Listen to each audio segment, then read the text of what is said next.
So, without answering out loud, what do you think of this topic today? Your call to be a prophet. I put in the passage from Isaiah. There are many prophetic passages within all the biblical texts. But listen what comes about in this passage that is a prophecy. Even the wilderness and desert will be glad in those days. The wasteland will rejoice and blossom with spring crocuses. Yes, there will be an abundance of flowers and singing and joy. The deserts will become as green as the mountains of Lebanon, as lovely as Mount Carmel or the plain of Sharon. There the Lord will display his glory, the splendor of our God. With this news, strengthen those who have tired hands and encourage those who have weak knees. Say to those with fearful hearts, be strong and do not fear, for your God is coming. And the fulfillment of that prophecy is that the lame will walk, the blind will see, the deaf will hear. It actually says in the passage, the lame will leap like a deer. It's not even just that they'll hobble along, they'll leap like a deer. And that those who cannot speak, they won't just speak, but they will sing for joy. There's a certain intensity to this prophecy. Springs will gush forth in the wilderness, and streams will water the wasteland. Now, when you hear those qualities of this prophecy happening, do you feel within yourself that kind of prophecy? Do you live that way, that there's something emerging about you and within you that you know is resulting in springs abundantly flooding the area and images of people who can't speak are singing and singing with great joy? Think about that. Think about the qualities of the prophetic nature. Because I would imagine if this phrase was articulated by a prophet, or even if it was just simply written by someone inspired, there is a certain fulfillment even in the utterance itself. I mean, I know when I read it, I start to get excited. There is something within me that moves. And what it moves about has changed over the years as my own beliefs in spirituality have changed. But the current of the prophetic essence as it rises up within, whether I'm hearing the words that resonate or whether the utterance is coming from within, they have something that is a constant. And so what about you? Do you feel yourself to be a prophet? And I'm talking about the part of the prophecy that's very consoling. So we have lots of stories throughout human history that people who are prophetic are generally killed, unwanted, suffer abandonment, suffer betrayal, like all sorts of bad things happen to those who are known as prophets. I'm not talking about all the bad things. So when you feel yourself to be a prophet, it's not in relation to the response that happens. I'd like to pull you in on the relationship to yourself as having a prophetic nature. When you pull into that moment, has there been a time when there was a stirring or an emergence within you of a hope that you knew was going to be fulfilled, an expectation that you knew you tasted it happening before it was even happening? And this could be anywhere on the spectrum. What is that? Do you feel that within you? And what is that? What is that quality within you?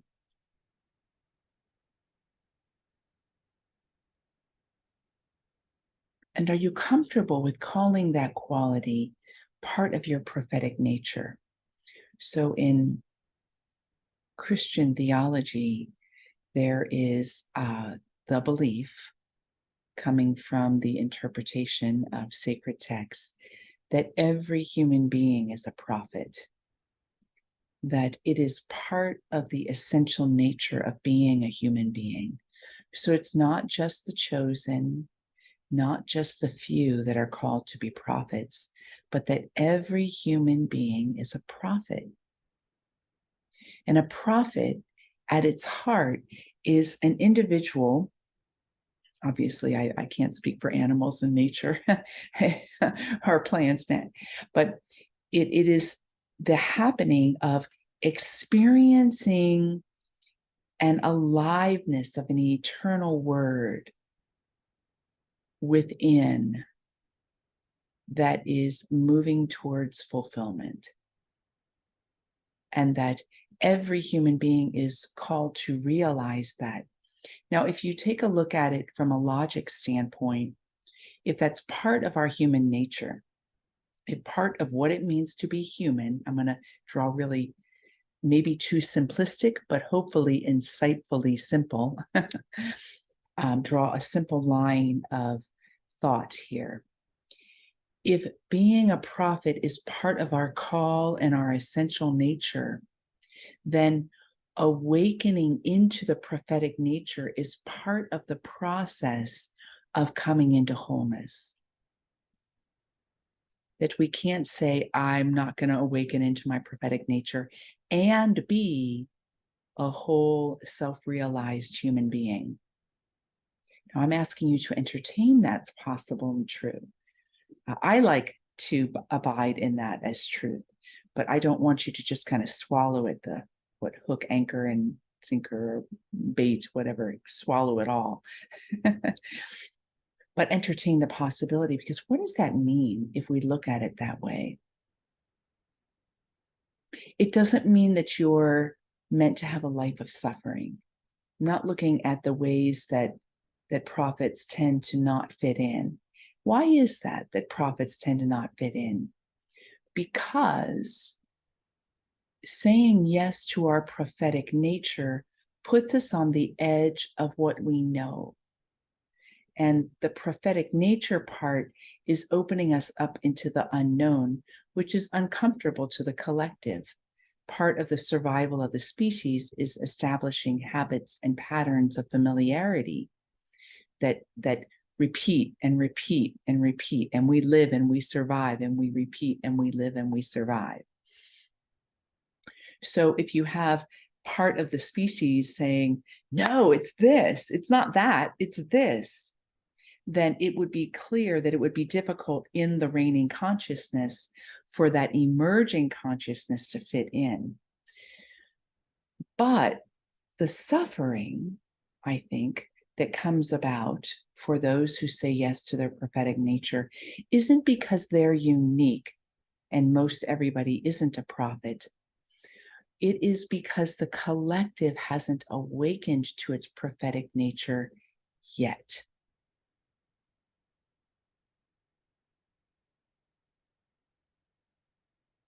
So it's not only the prophecy, it's also the evolution of awakening to the essential nature of the prophetic quality. So get that. So it's not just the message, it's the quality of the messenger. But if the quality of the messenger, if that's part of our essential nature, then we individually, or we as a collective, that part of moving from a life that is riddled with fear into a life of love and freedom is saying yes to this prophetic nature. But what are we saying yes to?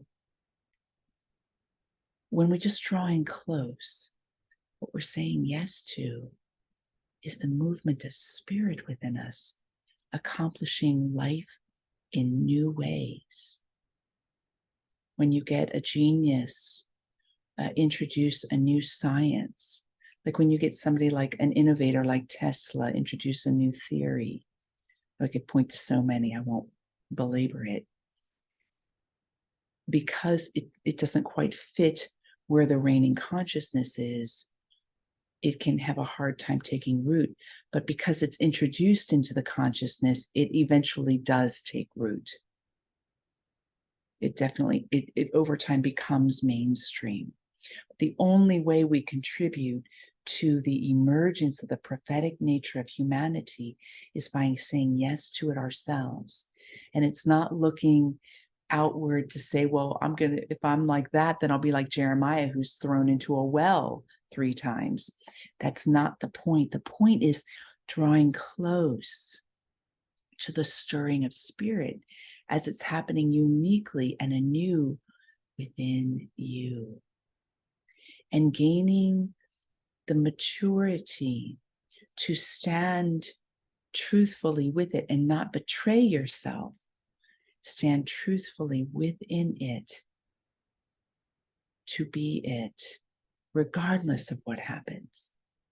And you'll be surprised at the friends that you end up having. There's not as much suffering as we think when we talk about saying yes to this part of ourselves, because friends emerge out of the woodwork. What doesn't resonate, those people disappear, and resonating friends show up. So I'd like to invite you to say yes to your prophetic nature. And I want to take the reflection one step further, because I've let it turn outward, right? The stirring of spirit and the expression out into the world. But what about what is even so much more vital? Saying yes because of the movement of the beloved within. Staying faithful to that in the gentlest of ways. I'd like to invite you to do the inquiry. Where have you betrayed that within yourself? Where have you, for the sake of anything really? We could give a whole long list as to why we compromise ourselves. When have you stepped away and disassociated from it, or held it at bay, or repressed it, or denied it? When have you been like Peter, who denied Jesus 3 times, even though Jesus said it, even though he had it verbally said to him? It's such a great example. That story is a great example of emerging consciousness, because we can look at it so literally and say, well, if somebody told me directly that I was going to do something that I knew I really didn't want to do, that I was going to lie when I knew the truth, and I heard it, somebody told me that, then we could feel very confident to say, that won't be me, because you've even told me. Not only am I committed to the truth, but you've told me I'm going to be tempted to not stand for the truth. And now I know, now I'm kind of woken up to that situation's going to come about. What we're pointing to here is that this emerging prophetic nature,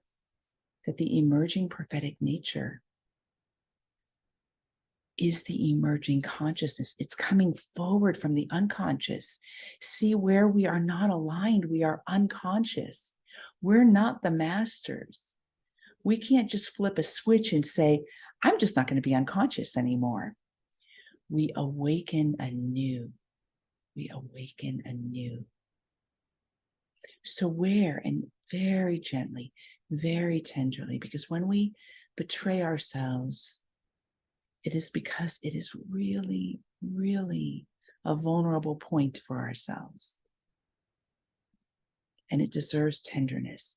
The world, we can't count on the world to be tender and understanding and compassionate. Instances that happens, right? Certain setups that happens, maybe in a certain ritual or a prayer or a meditation or a certain friendship that you have, or a family member, or an angelic guide.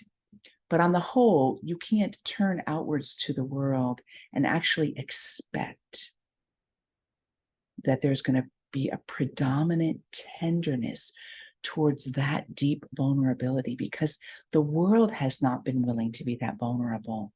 And it only happens one person at a time until it gains enough momentum.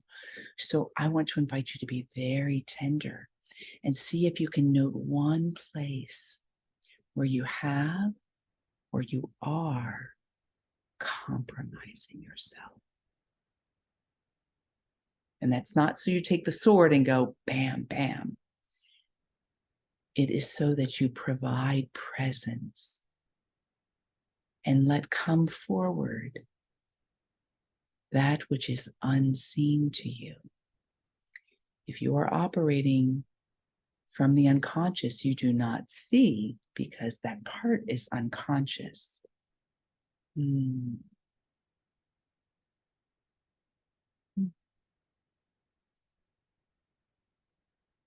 All right. So our meditation today is going to be what's called Lectio Divina, and it's done in all traditions. I'm going to do normally you would do traditional Lectio Divina in the Christian tradition in a group where you would bring inspired words into the group. And because of the nature of how we're doing this, some attending live, some attending later at night or first thing in the morning, we can't really do that effectively on this Zoom call. So I'm just simply going to invite you to enjoy doing it right where you are, staying on mute. So Lectio Divina, it simply means divine word. And all I'm going to do is I'm going to drop an inspired word into this container, and you're going to let it drop upon you. And you're just going to sit in the silence with it. And as the words drop on you, let yourself notice what stirs. So don't focus on the words. Let the words fall upon you and just notice what stirs within you. What kind of quickens or lights up or feels heavy, but notice where there's movement. Then I'm going to read this inspired word a second time.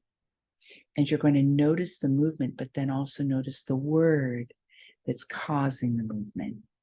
And you're not going to turn on the word and latch onto it. You're simply going to notice it. Think about like if you were out in a real gentle, warm rain, and you were in a mood to let the rain fall on you. And then you just started to notice the raindrops that were hitting your skin that were so pleasurable, but you didn't go away from the sensations within you to focus only on the raindrops. You stayed in the receptive presence of the raindrops, and you just noticed the individual ones as they fell upon you. That's what we're going to notice. So first we're going to have the general felt movement.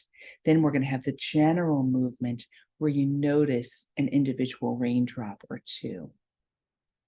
Then I'm going to give a space of silence. And in the silence, you're going to then remember the word or phrase that was stirring for you. Remember the word or phrase. And then if there's time, I will read it a third time and we'll bring our Lectio Divina to a finish. All right. So this is a complementary text to the Isaiah passage. It is an illuminative moment in the life of Jesus that is going to be illuminative for you as well. So I invite you to close your eyes.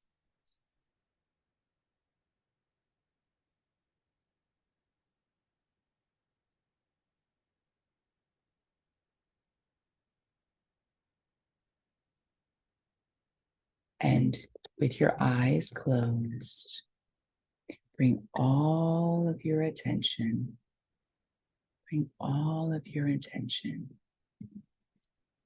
to your body. And notice what's happening in your body. Are you tired? Are you awake?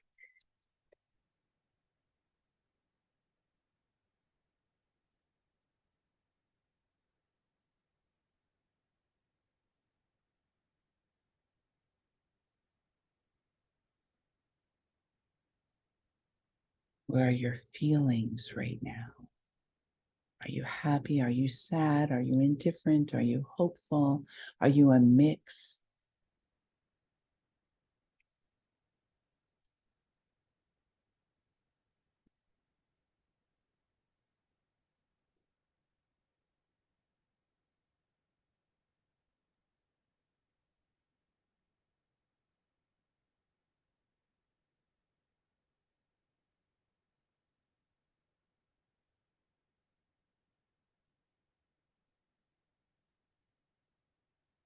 And now notice with the body.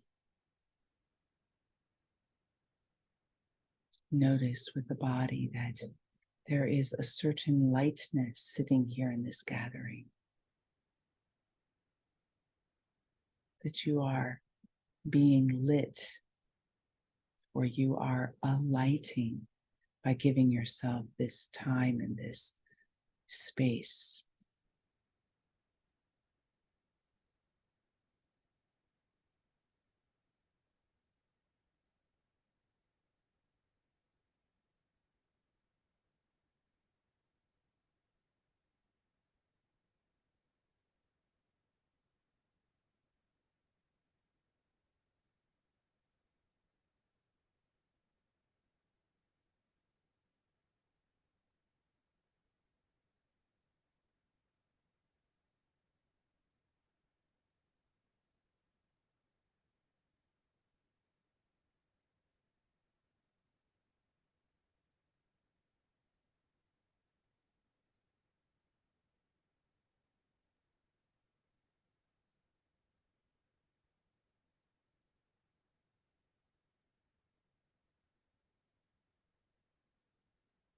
And in this alighting or being lit,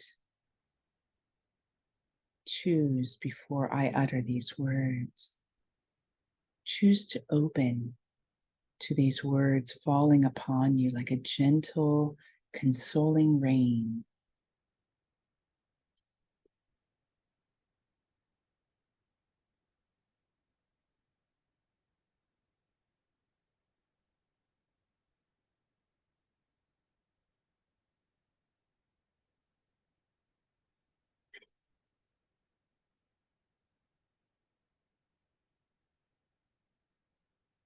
Jesus returned in the power of the Spirit to Galilee, and a report about him went out through all the surrounding country.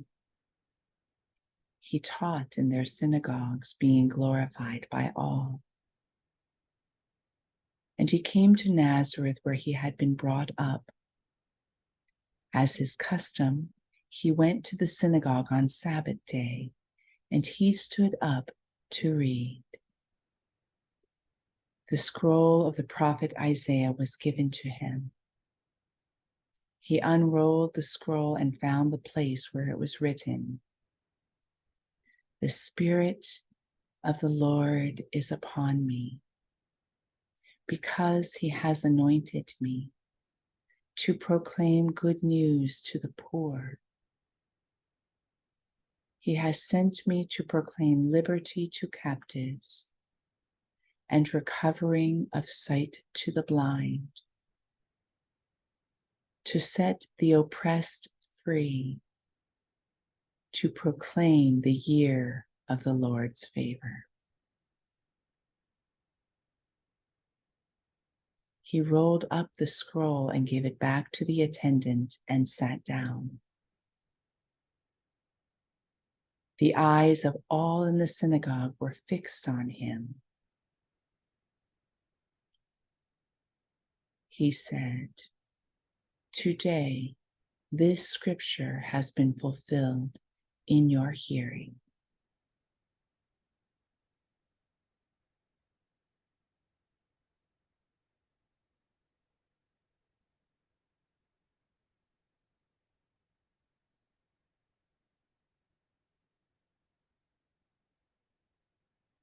Notice how the body is moved, how your heart or mind are moved.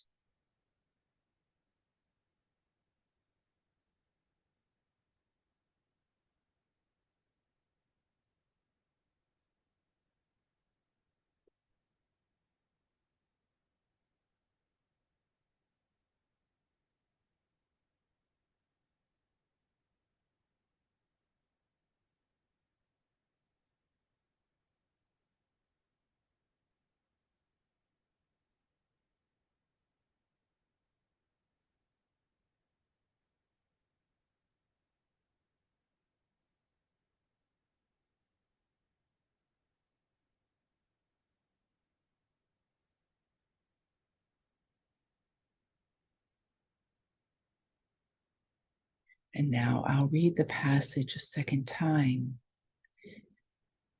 Let Jesus be a stand-in for you. See if you can allow, open to, or imagine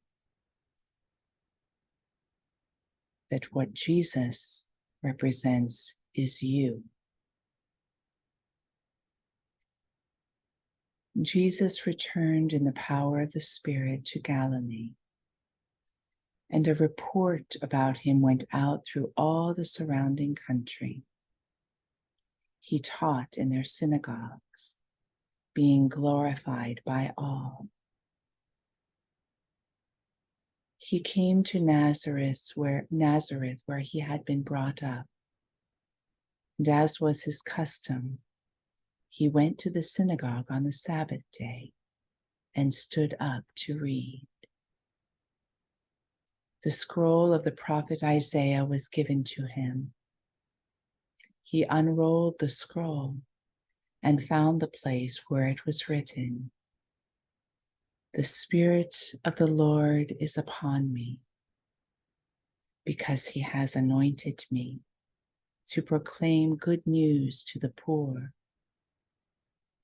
He has sent me to proclaim liberty to the captives and recovery of sight to the blind, to set the oppressed free, to proclaim the year of the Lord's favor."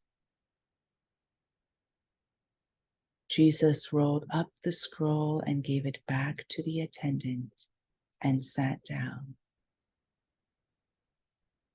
The eyes of all in the synagogue were fixed on him, and he began to say to them, "Today, this scripture has been fulfilled in your hearing."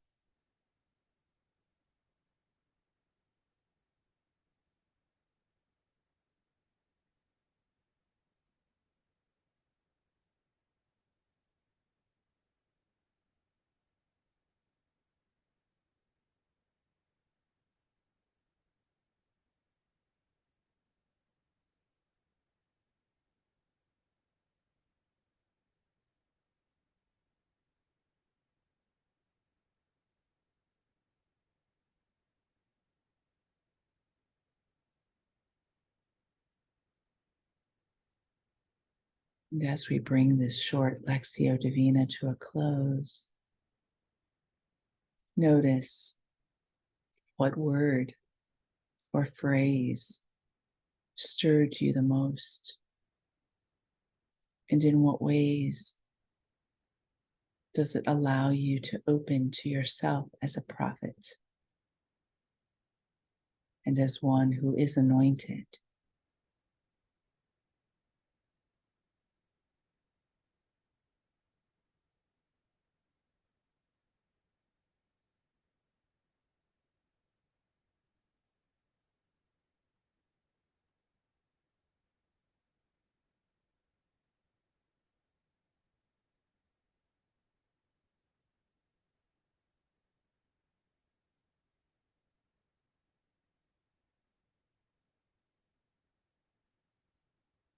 And in that, we bring our time to completion. Wiggle your toes, wiggle your fingers, and when you are ready, open your eyes.